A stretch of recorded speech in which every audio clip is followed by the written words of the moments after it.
Hello friends, नमस्कार। मैं हूँ रोहित और आप सभी लोगों के एग्जाम स्पॉट 95 पे स्वागत है। दोस्तों, आप अगर रेलवे ग्रुप डी या किसी भी रेलवे की वैकेंसी के लिए तैयारी कर रहे हैं तो आपके लिए रीजनिंग की क्लास महत्वपूर्ण होने वाली है, क्योंकि मैं आपको यहाँ रीजनिंग के प्रीवियस ईयर क्वेश्चन कराऊंगा। आज होगा 23 अगस्त 2022 की थर्ड शिफ्ट का पेपर का एनालिसिस। और चैनल पर पहली बार के लिए आए तो चैनल को सब्सक्राइब करिए।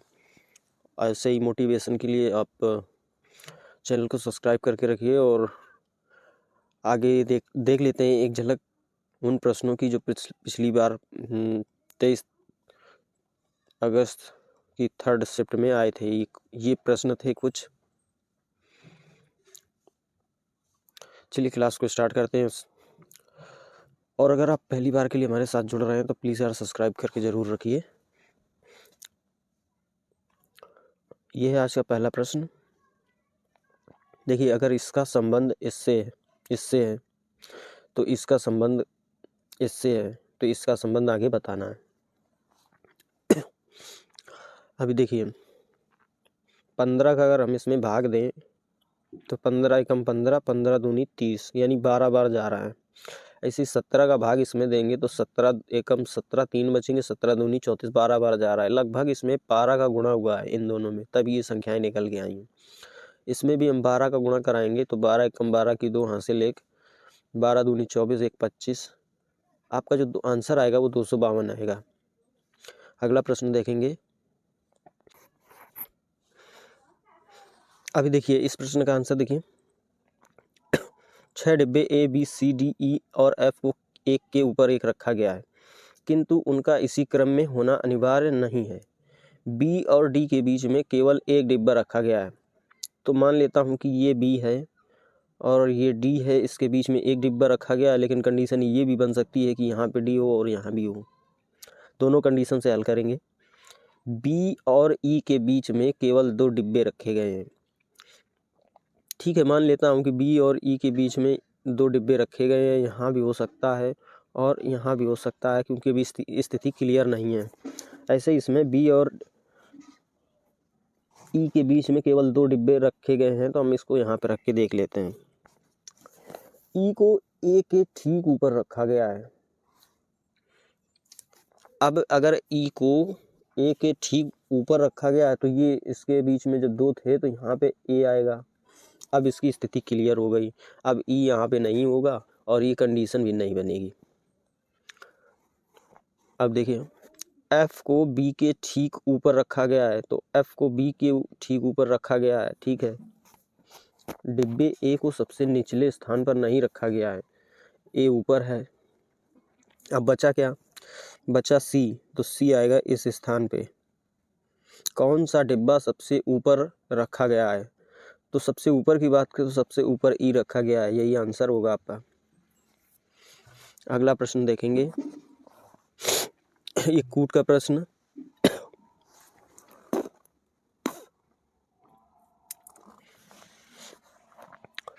देखिए, ये शर्तें दी हुई हैं, इनके हिसाब से इस प्रश्न का आंसर देना है।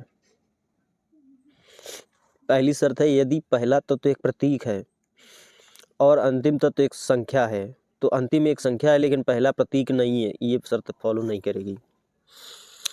यदि पहला तत्व एक विषम संख्या है, पहला तत्व एक विषम संख्या है, सही है, और अंतिम तत्व एक सम संख्या है, ये भी सही है, अंतिम तत्व एक सम संख्या है, तो इन दोनों के कूटों को परस्पर बदला जाना चाहिए, ये रूल फॉलो करेगा। यदि दूसरे और तीसरे तत्व दोनों पूर्ण वर्ग हैं, पूर्ण वर्ग नहीं यहाँ पे, तो दोनों प्रतीक हैं, ये फॉलो नहीं करेगा। अब देख लेते हैं प्रश्न को। देखिए, यदि पहला तत्व एक विषम संख्या है और अंतिम एक सम संख्या है, तो प्रश्न क्या है, ये है। लिख लेते हैं यहाँ पे।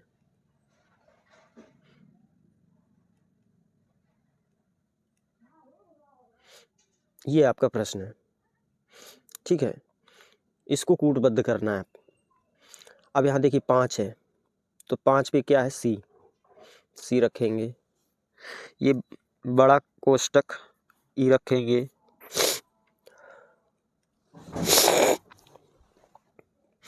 बराबर बराबर पे है जी, और 2 पे पी, @ पे टी, और 6 पे है एफ। अभी देखिए, कहा गया है कि यदि पहला तत्व एक विषम संख्या और अंतिम तत्व एक सम संख्या है तो इन दोनों के कूटों को परस्पर बदला जाना चाहिए। अब हम इनके मान बदलेंगे, क्योंकि पहला एक विषम है और आखिरी शब्द एक सम संख्या है। तो यहाँ पे आएगा आपका एफ, बाकी आप जैसा है वैसे ही रखेंगे। यहाँ पे होगा सी। यही आपका आंसर होगा। देखें कौन सा ऑप्शन पे है ये, FEGPTC, बी ऑप्शन आपका सही है। अगला प्रश्न देखेंगे। माफ़ी चाहता हूँ दोस्तों, जुकाम है। WXYZ नामक 4 मित्र एक वर्गाकार मेज के कोनों पर बैठे हैं, केंद्र की ओर मुख करके। ये कोई वर्ग के आकार की मेज है। अब ये कोनों पर बैठे हैं, कोनों पर रख लेते हैं। W और Z दो सम्मुख कोनों पर नहीं बैठे हैं, ठीक है। W और Z कोनों पर नहीं बैठेंगे, किंतु W Y के दाईं ओर ठीक बगल में बैठा है। मान लेता हूँ कि W Y के दाईं ओर ठीक बगल में बैठा है। अब देखिए, अब जब W के सामने Z नहीं होगा तो Z होगा यहाँ पे, बचा X, X आएगा इधर। अब पूछा है निम्नलिखित में से कौन X के सामने बैठा है, तो X के सामने W बैठा है। अगला प्रश्न देखिए, यहाँ पे इसको बदलेंगे। ये प्लस है तो प्लस का अर्थ है माइनस, माइनस रखेंगे, 32 आया। अब माइनस है, माइनस का अर्थ है भाग, भाग का निशान। फिर आगे गुणा है, गुणा का अर्थ प्लस है, प्लस रखेंगे 11। अब है भाग, भाग का अर्थ है गुणा। अब इसको हल करेंगे, 8 से गया 4 बार और 11 का गुणा कराएंगे तो होगा 33 प्लस माइनस। अब देखिए, अगर ये इसमें जोड़ दें, या एक काम करिए, हम 4 या 60 इससे ले लेते, 4 ये प्लस का और ये माइनस का ख़त्म कर लेते हैं। अभी यहाँ 60 बचा, 60 को हम इसमें जोड़ेंगे तो आएगा आपका 93। यही आपका आंसर है। अगला प्रश्न देखिए, अगर यदि शब्द इसके सभी अक्षरों को वर्णमाला क्रम के अनुसार व्यवस्थित किया जाए तो कितने अक्षरों की स्थिति अपरिवर्तित रहेगी, देख लेते हैं।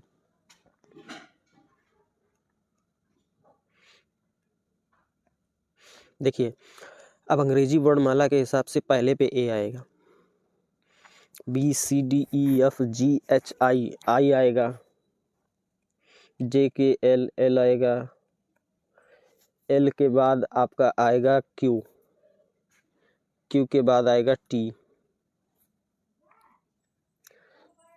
T के बाद आएगा U, U के बाद आएगा Y। तो केवल Y ही ऐसा शब्द है जिसकी स्थिति अपरिवर्तित है, बाकी सभी की स्थिति परिवर्तित हो चुकी है, इसलिए केवल एक ही शब्द ऐसा है, तो आंसर एक ही सही होगा। अगला प्रश्न देखिए, GHIJKL नामक 6 लड़कियां एक वृत्ताकार मेज में बैठी हैं। ये है वृत्ताकार मेज, मेज के पर बैठकर पिकनिक के स्थान के बारे में चर्चा कर रही हैं। उन सभी के मुख मेज के केंद्र की ओर थे। ये कोई 6 लड़कियां हैं, उनके मुख मेज की केंद्र की ओर थे। L G या H के ठीक बगल में नहीं है, L जो है G और H के ठीक बगल में नहीं है। I K के दाईं ओर दूसरे स्थान पर बैठी है। मैं मान लेता हूँ यहाँ पे I है, K के बाईं ओर दूसरे स्थान पर बैठी है, ठीक है। J और G के बीच केवल 2 लड़कियां हैं। J और G के बीच केवल 2 लड़कियां बैठी थी। I G के बाईं ओर ठीक बगल में बैठी थी, तो G यहाँ होगा। अब J की स्थिति क्लियर है क्योंकि उस G के और J के बीच में 2 लड़कियां हैं, तो जे यहाँ होगा, चाहे इस तरफ से देखिए या इस तरफ से, इनके बीच में 2 ही लड़कियां हैं। अब देखिए आगे, के एच के बाईं ओर ठीक बगल में नहीं बैठी है, के एच के बाईं ओर ठीक बगल में नहीं बैठी है, ठीक है। अब एल को देख लेते हैं। एल जो है जी और एच दोनों के बीच में नहीं है, तो अगर हम एल को यहाँ रख लें, एच को यहाँ रख लेते हैं, के एच के बाईं ओर ठीक बगल में बैठी थी, के एच के बाईं ओर ठीक बगल में, तो एच यहाँ नहीं होगा, एच यहाँ होगा, एच की बाईं ओर के है और एल होगा यहाँ। और ये कंडीशन भी देखिए लग गई, जी और एच के बीच में एल नहीं है, ठीक है। अब प्रश्न देखिए, एल के दाईं ओर ठीक बगल में कौन बैठी है? एल के दाईं ओर ठीक बगल में आई बैठी है, यही आपका आंसर है। अगला प्रश्न देखेंगे। कथन है प्याज की कमी और कुछ व्यापारियों द्वारा बड़े पैमाने पर जमाखोरी के कारण प्याज की कीमतों में काफ़ी ज़्यादा वृद्धि हुई है, ठीक। सरकार को जमाखोरों पर कड़ी कानूनी कार्रवाई करनी चाहिए और जमाखोरी करने वालों पर कठोर जुर्माना लगाना चाहिए। बिल्कुल सही बात है दोस्तों, जब कोई वस्तु डंप करेंगे तो उसके ऊपर कीमतों पे प्रभाव तो पड़ता ही, लेकिन इसके हिसाब से हम इस प्रश्न का आंसर नहीं देंगे। अगला देख लेते हैं। लोगों को प्याज खाना बंद कर देना चाहिए और उसके बजाय आलू खाना चाहिए। आपका जो आंसर है वो केवल निष्कर्ष एक पालन करता है, यही वाला, और आलू खाने की बात तो इसमें की नहीं गई है, ठीक है। तो जो सरकार को कदम उठाने चाहिए, उसके पे कार्रवाई करनी चाहिए जो जमाखोर हैं, तभी कीमतों पर प्रभाव बंद होगा, ठीक है। अगला प्रश्न देखिए 5 मकान PQRST एक ही कॉलोनी में स्थित हैं, ठीक। TQ के पूर्व में 40 मीटर की दूरी पर स्थित है। मान लेता हूँ कि Q मकान यहाँ है, Q के पूर्व में T है, 40 मीटर की दूरी है। PQ के दक्षिण में 30 मीटर की दूरी है,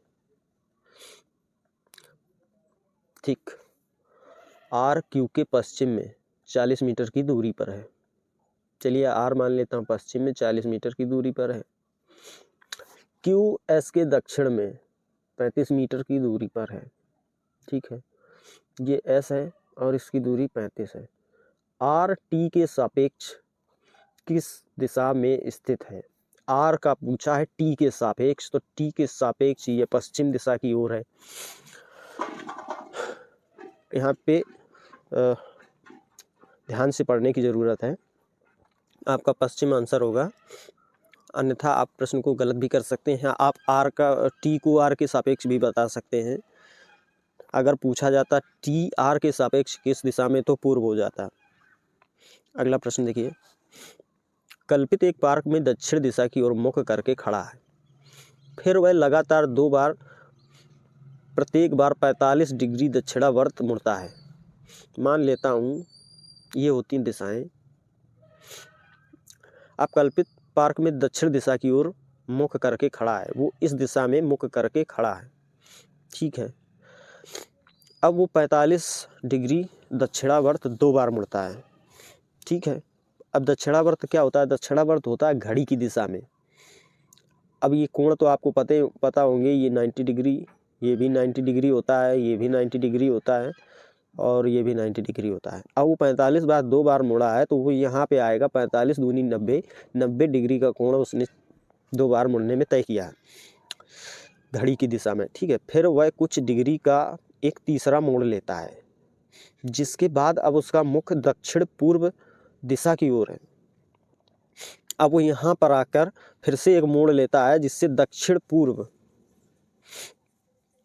या तो वो यहाँ से चल के यहाँ पे आया होगा तब दक्षिण पूर्व होगा, या तो ये यहाँ से चल के यहाँ पे आएगा तब दक्षिण पूर्व होगा। उसने तीसरा मोड़ कितने डिग्री का और किस दिशा में लिया? देखिए, अगर वो इस दिशा की ओर है तो इस दिशा पे चलेगा, तो ये 90 डिग्री होगी, फिर यहाँ चलेगा तो ये भी 90 डिग्री होगा, और फिर यहाँ पे आएगा तब ये दक्षिण पूर्व दिशा ये होती है, तो 45 ये चलेगा। तो अब हम जोड़ेंगे इनको, 9 90 90 180 80 और 45 225 225 दक्षिणावर्त होगा। ठीक, अब इस तरफ से देख लेते हैं, तो 90 डिग्री ये होगा और 45 ये 135 डिग्री वामावर्त होगा। अब ऑप्शन के हिसाब से चेक करेंगे, यहाँ पे दिया है 90 डिग्री है नहीं, 135 डिग्री दक्षिणावर्त, जबकि 135 वामावर्त आया है, 90 वामावर्त ये है नहीं, ये सभी गलत हैं। आपका होगा 135 डिग्री वामावर्त। देखिए, दो कंडीशन बनेंगी और जो भी ऑप्शन में हो उसको हम सही करेंगे। आंसर ये वाला भी सही है, ये वाला भी सही है, लेकिन बस ये है कि ऑप्शन के हिसाब से चलना पड़ेगा। और एग्ज़ाम में आपको दोनों ऑप्शन नहीं मिलेंगे, एक ही ऑप्शन दिया जाएगा। तो यहाँ पे आपका केवल ऑप्शन डी वाला सही है, 135 अंश वामावर्त। अगला प्रश्न देखिए। देखिए इसका आंसर दीजिए। देखिए, नताशा, युविका, अदिति, तान्या, शहनाज और दलजीत नामक 6 लड़कियों की लंबाई अलग अलग है। तान्या की लंबाई सबसे कम है, ये तान्या है, इसकी लंबाई सबसे कम। अदिति की लंबाई केवल नताशा और एक लड़की से अधिक है। अब अदिति यहाँ पे होगी और एक अन्य लड़की से नताशा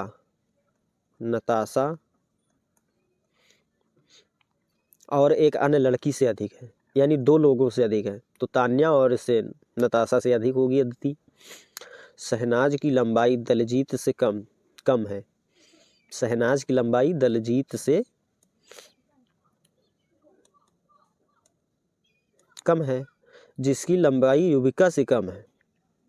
तो दलजीत की बात हुई है यहाँ पे, जिसका जो भी वो दूसरे वाले के लिए अप्लाई होता है, युविका से कम है। इन 6 लड़कियों में से तीसरी सबसे लंबी लड़की कौन है?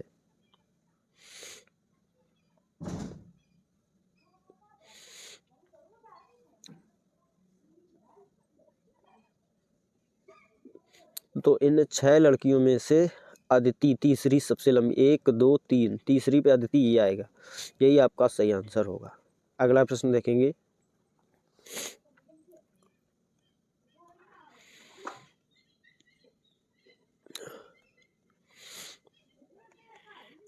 देखिए, यहाँ पे अगर हम 1 का गुणा कराएं और प्लस 2 करें तो 14 आएगा। फिर इसमें 2 का गुणा कराएं, 3 प्लस करेंगे, 14 दूनी 28 प्लस 3 31।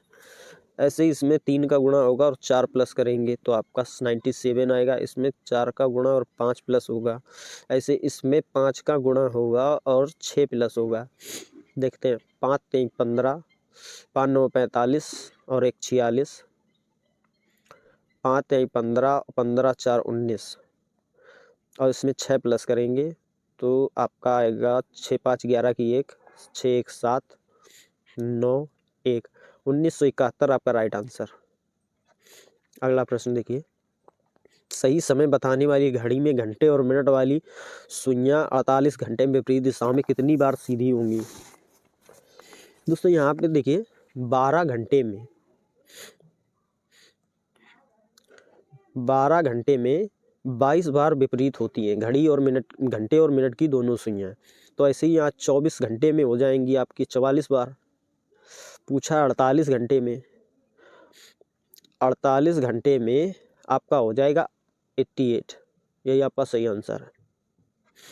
अगला प्रश्न देखिए।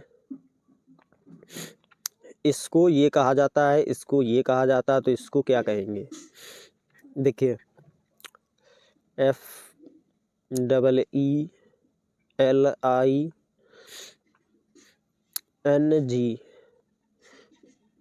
को ये लिखा जाता है, तो ये है 6 पे, ये 5 पे, 5 पे 12 9 14, 7, 22, 21, 15, 20, 13, 18। अब एक चीज़ देखिए यहाँ पे, इन 3 को हम लेंगे, पहले 3 को लेंगे। इसका f का अपोजिट होता है 27 में 6 माइनस करेंगे 21 पे आएगा u। फिर इसका अपोजिट 27 में 5 माइनस करेंगे 22 पे v। फिर इसका 22 पे v। इन तीनों के कोड डिकोड हो गए। अब लेकिन यहाँ पे देखिए ये आगे से लिखा है लेकिन ये पीछे की ओर से है, तो इनको क्या किया गया है कि जो तीसरा शब्द है यहाँ से पहले लिखना शुरू किया गया है। तो यहाँ पहले पे v आएगा ये वाला, फिर इसका v आएगा ये वाला, फिर ये u आएगा इसका। अब L में 3 को प्लस कर दिया है तो O आ गया है, ठीक है। ऐसे ही इसमें देखेंगे, जब हम 27 में 9 को माइनस करेंगे तो आपका 18 आएगा, वो पीछे चला जाएगा। और 14 में 27 में माइनस करेंगे तो आएगा 13, 13 पे M है। ऐसे इसका अपोजिट होता है T यहाँ पे है, ठीक है। अभी देखिए पूछा गया इसका फॉर्च्यून का, अब इसका निकाल लेते हैं। अब पहले 3 हम उठाएंगे और इसको पहले लिखेंगे, तो 18 और 27 में 18 माइनस करेंगे 9 आएगा, 9 पे होता I। ऐसे ये O है, O 15 पे 27 में माइनस करेंगे तो 12 बचेगा, 12 पे होता है L। ये 6 है, 6 का अपोजिट होता है 21, 21 पे आएगा U। T 3 पे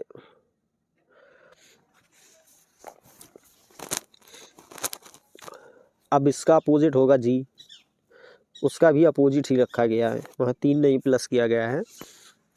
12, 27, 15, हाँ प्लस 3 नहीं हुआ, इसका भी अपोजिट ही लिखा गया था यहाँ पे वो, इसका भी अपोजिट होगा G। अब इसको फिर रख लेते हैं, U है 21 पे 21, 27 में माइनस करेंगे 6 बचेगा, 6 पे आएगा F।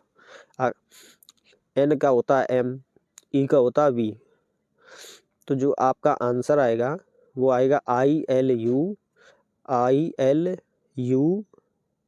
GVMF, बी वाला आपका सही आंसर है।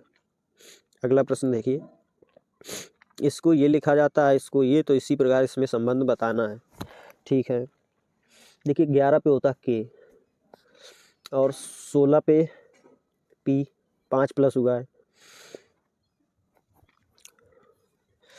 लेकिन आगे D में अगर 5 प्लस करेंगे तो 23 थोड़ी होगा, 9 आना चाहिए। इसका भी अपोजिट लेके देखते हैं। देखिए 27 में हम 11 माइनस करेंगे तो बचेगा 16, ठीक है, अपोजिट है। 27 में 4 माइनस अपोजिट है 23। 27 में 18 माइनस करेंगे 9 आएगा, I है, 2 माइनस, ठीक है, अपोजिट देखना है। अब इसका देखिए V 22 पे 27 में माइनस करेंगे 5, 5 पे ये होता है। 27 माइनस 17 10, 10 पे होता है J, लेकिन यहाँ है P, तो ये ऑप्शन तो गलत।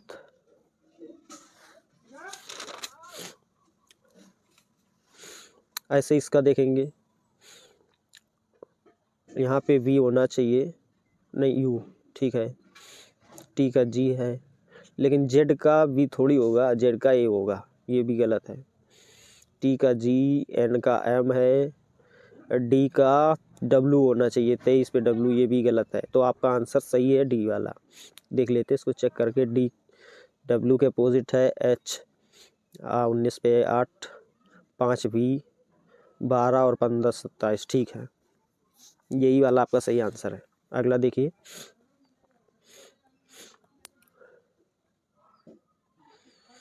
इसको हल करेंगे। देखिए यहाँ पे अगर हम 2 का गुणा कराएं 2 प्लस करें तो 18 आएगा।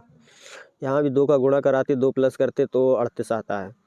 इसमें 2 का गुणा कराएंगे 2 प्लस करेंगे 78 आएगा।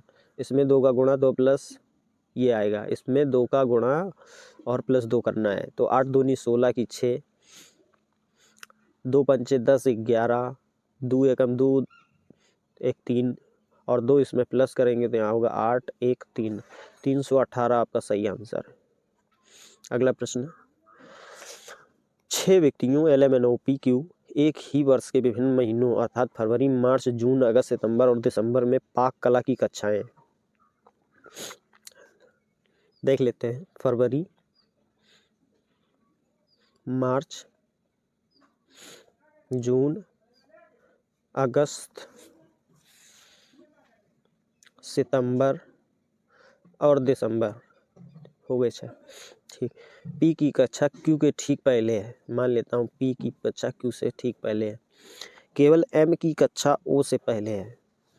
एम की जो कक्षा है वो ओ से पहले है। एल की कक्षा एन के ठीक बाद है। एल की जो कक्षा होगी वो एन के ठीक बाद है और क्यू से ठीक पहले है। एल की कक्षा एन के ठीक बाद है और क्यू से ठीक पहले है। एन की पी की कक्षा क्यू के ठीक पहले है।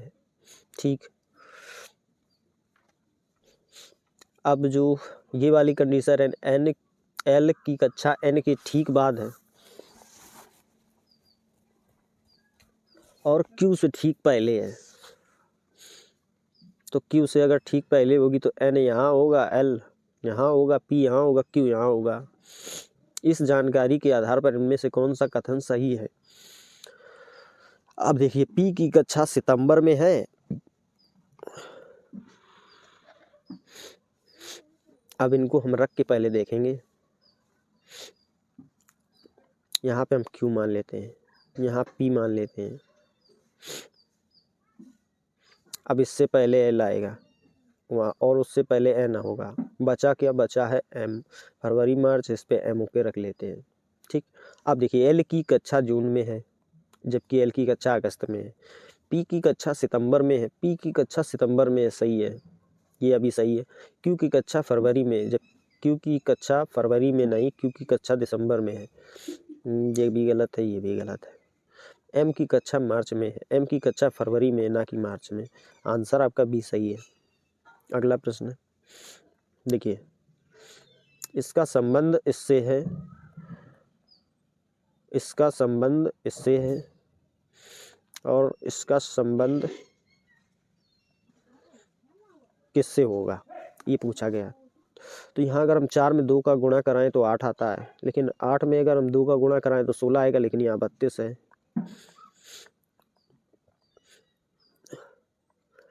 देखिए, इसमें अगर हम 2 का भाग दें तो 2 आएगा। वही इसमें गुणा करा देते हैं। 4 में 2 का गुणा होगा, 8 आएगा। ठीक है। ऐसे ही इसमें अगर हम 2 का भाग देंगे तो 4 आएगा और उसी 4 का इसमें गुणा कराएंगे, 8 चौको 32 आएगा। ऐसे इसमें देखिए, 2 का भाग देंगे 6 आएगा और 12 को गुणा अगर 6 में कराते हैं तो 76 आता है। यही आपका सही आंसर है। सॉरी, 72 आएगा, 6 नहीं आएगा। 12 का गुणा अगर 6 में करेंगे 72 आएगा। ये आपका आंसर है। अगला देखिए, 17 विद्यार्थियों की एक कक्षा में प्रत्येक विद्यार्थी ने अलग अलग अंक प्राप्त किए। एक का स्थान ऊपर से 9वां है। मान लेते हैं ऊपर से एक का स्थान ऊपर से 9वां है। 17 विद्यार्थी हैं एक पंक्ति में और ये 9वां है और इसका ए का, जबकि बी का स्थान नीचे से 11वां है। जबकि बी का स्थान नीचे से 11वां है। ऊपर से देखे जाने पर सी का स्थान ए से ऊपर है किंतु बी से नीचे है। ठीक है। तो देखिए, अब हम अगर इनको उस तरीके से हल करें तो हम 17 पहले डॉट बना लेते हैं क्योंकि आपको समझने में आसानी होगी। देखिए, 1 2 3 4 5 6 7 8 9 10 11 12 13 14 15 16 17 हो गए। 17 विद्यार्थी हैं कुल। अब कहा गया है एक का स्थान ऊपर से 9वां है। चलिए अब मान लेते हैं 2 2 4 2 6 2 8, एक का स्थान यहाँ पे होगा। जबकि बी का स्थान नीचे से 11वां है। देखते हैं 1 2 3 4 5 6 7 8 9 10 11, जबकि बी का स्थान नीचे से 11वां है। ठीक है, ऊपर से देखे जाने पर सी का स्थान ए से ऊपर किंतु बी से नीचे, क्योंकि ए और बी के बीच में एक ही स्थान छूट रहा है, लेकिन वहाँ पे सी है। ऊपर से सी का स्थान कौन सा है आप देख लेंगे गिन के, 2 2 4 2 6 2 8वां स्थान है इसका। आपका आंसर 8वां है।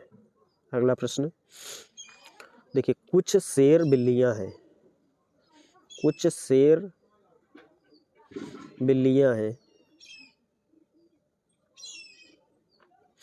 ठीक है, सभी बिल्लियां जानवर हैं, सभी बिल्लियां जानवर हैं, कुछ जानवर शेर नहीं है, कुछ जानवर शेर नहीं भी हो सकते हैं। ठीक है, देखिए कुछ जानवर शेर हैं, तो जब कथन में कहा गया कुछ जानवर शेर नहीं है, कुछ नहीं है तो कुछ तो होंगे ही, ये पहला आपका सही होगा। सभी शेर जानवर है, सभी शेर जानवर नहीं है, ये गलत होगा।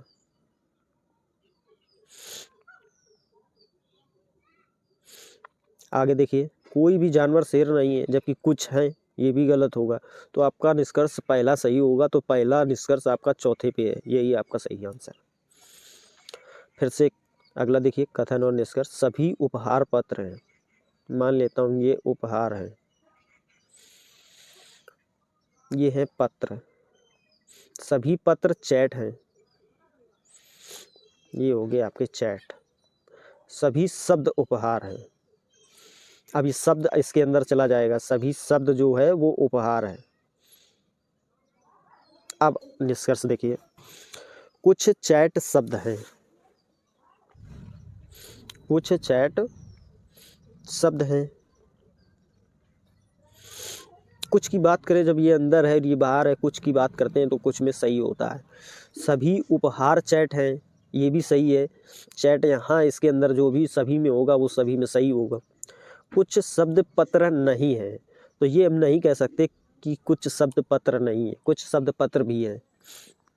इसलिए आपके जो आंसर होंगे पहला और दूसरा सही होगा, ये आपका दूसरा आंसर सही है।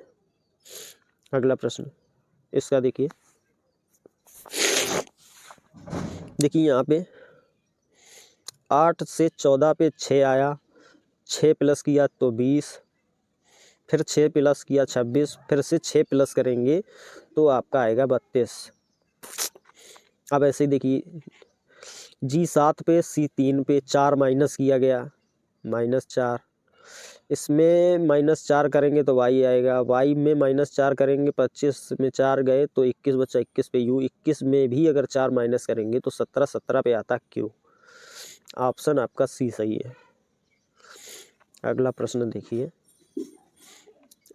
इस कथन के आधार पर ये आपको 4 ऑप्शन दिए हैं, ये इनमें से एक ऑप्शन सही है, वो बताना है। देखिए यहाँ पे बताया गया है x छोटा है, t छोटा है x से, ठीक, जबकि यहाँ पे बोला गया है x छोटा है t से, x बड़ा है t से, या कह लेते हैं कि t छोटा है x से, बात तो एक ही है। लेकिन यहाँ पे x छोटा है z से, z से छोटा है तो x यहाँ भी छोटा होगा t से, लेकिन यहाँ t को छोटा बताया गया है, ये गलत है। ऐसे इसको देखिए, b बड़ा है y से, जबकि यहाँ पे v बड़ा है p से, लेकिन p से बड़ा है y, तो ये इससे बड़ा नहीं होगा। t बड़ा है y से,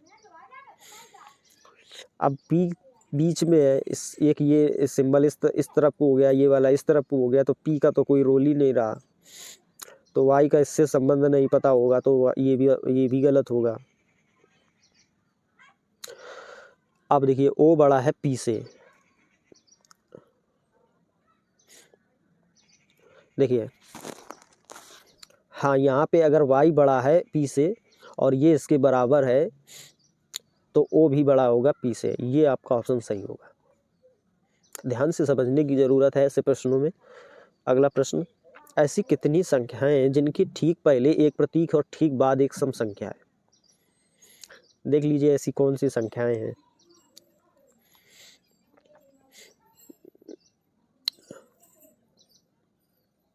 यहाँ तक तो नहीं है।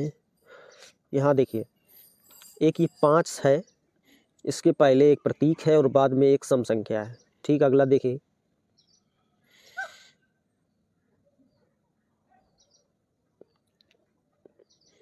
यहाँ देखिए, इस 4 के पहले एक प्रतीक है, बाद में एक सम संख्या है। आगे देखिए, इस 3 के आगे एक प्रतीक है और बाद में एक सम संख्या है। तो टोटल में 3 ही ऐसे पेयर हैं जिनके पहले एक प्रतीक है और बाद में एक सम संख्या है। आपका आंसर 3 सही होगा। अगला प्रश्न देखिए। तो ये थी आज की क्लास। आप लोग ज़रूर बताएंगे कि आपको ये क्लास कैसी लगी, और उम्मीद करते हैं कि आप लोग ऐसे तैयारी करते रहेंगे। मैं दोस्तों एक चीज़ करना चाहता हूँ, आपका जो ये बैकग्राउंड है वाइट से कुछ चेंज करना चाहता हूँ, और जो इसका फ़ॉन्ट भी है उसका साइज़ भी चेंज करना चाहता हूँ। एकदम डिजिटल तरीके से आपको कल से क्लास देखने को मिलेगी। तो आपका मैं बैकग्राउंड चेंज कर दूँगा, इसके बाद फ़ॉन्ट का कलर और फ़ॉन्ट का साइज़ वो भी चेंज होगा, और कल से प्रोफेशनल क्वेश्चन आपको देखने को मिलेंगे, प्रोफेशनल तरीके से जो एक अच्छा क्वेश्चन देखने को मिलता है। तो ऐसे बने रहिए और तैयारी करते रहिएगा। चैनल को सब्सक्राइब ज़रूर करिए। मिलेंगे अगली वीडियो में। धन्यवाद।